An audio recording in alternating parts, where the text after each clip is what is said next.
বলছি রোহিত শর্মার কথা। আইপিএল ইতিহাসের একজন লিজেন্ড এই রোহিত শর্মা।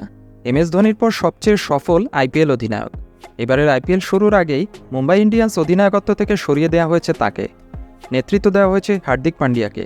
তিনি দলকে মোটেই সঠিকভাবে চালনা করতে পারছেন না। দলের মধ্যেই বর্তমানে হার্দিক পান্ডিয়া জনপ্রিয় নন।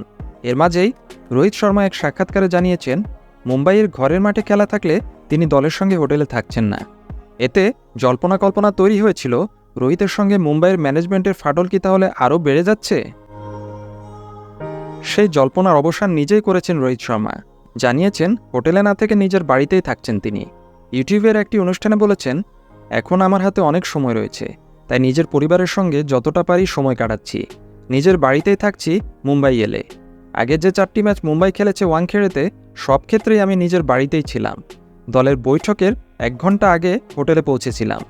অন্যান্য বারের থেকে ব্যাপারটা আলাদা হলেও বেশ ভালোই লেগেছে আমার কাছে।